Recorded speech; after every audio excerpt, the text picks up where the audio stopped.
Berserk forms can be some of the coolest forms in the entirety of the Kamen Rider franchise, often having unique designs, narrative significance, or a vibe that a normal super special form can't really match.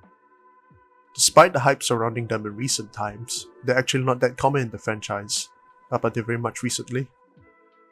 When I was a kid, the only true Berserk form that I could remember was Blade's King form, and it made sense at the time, judging for how private the entire narrative was. It was set in a battle royale that contained some real, nasty and old kaijin from eras before after all. So today, I'm going to briefly discuss 3 Berserk forms that I find intriguing, and talk a bit about them in regards to how they work within the stories they appear in. Is it really a surprise I'd start with the form that inspired my channel's name? Other than being one of the coolest suits in Kamen Rider history, one immediate difference when it comes to this form is in who's in control of it physically whenever it is used on screen. It's Philip instead of Shotaro. It has a pretty animalistic vibe overall.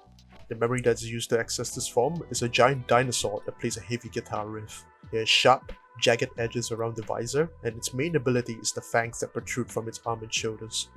Not too difficult to make a connection to animalism here.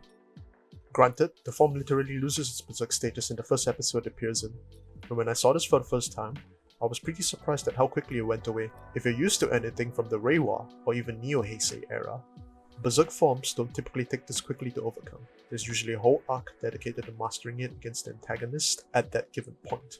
But despite that, however, it does give Philip an opportunity to shine even in situations where fighting is required.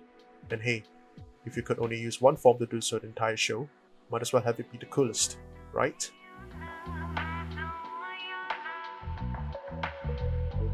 Zero One is an interesting series. For starters, many people would know that its production was marred by COVID during a significant portion of its run, though it was able to recover at the end to deliver one of the best final arcs in Kamen Rider.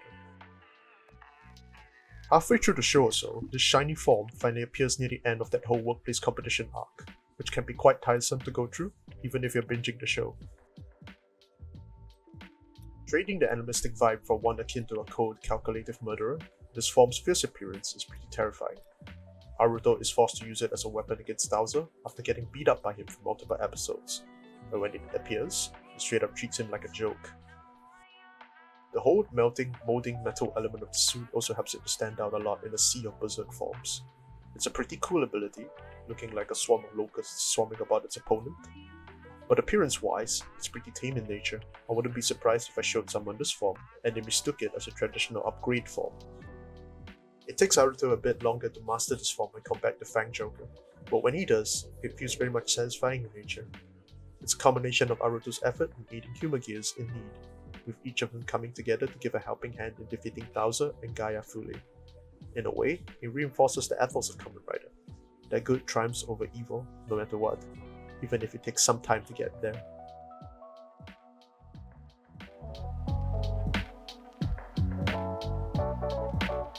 This form needs no real introduction. Black Hazard is probably the most famous and beloved berserk form of all time, and for good reason too. If you thought Metal Cluster Hopper was terrifying in nature, let me introduce you to the terror that is Black Hazard. The first episode it appears in, it takes a life. What comes after that is one of the better explorations of consequences of power within the franchise, with Sento being completely shattered by the fact that it straight up murdered a human being in cold blood. This is one of the more minimalist forms when it comes to Kamen Rider. It is pure black from top to bottom, with the only colours being the visors bearing the signature colours of build, blue and red. It emanates a purple smoke when attacking, and is treated as a last resort tool within the narrative. There is legitimate fear and tension in characters when it is used, and this is best seen in the tournament fight between Hokuto and Toto.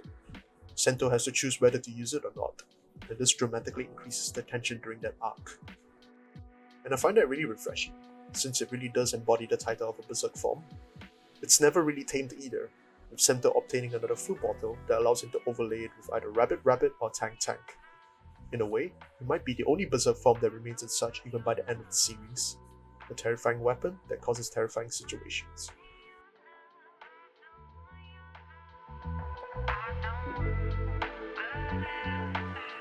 That wraps up my brief visit into the berserk forms within the Kamen Rider franchise. I hope you enjoyed it. Tune in next time to see me discuss a certain radioactive lizard.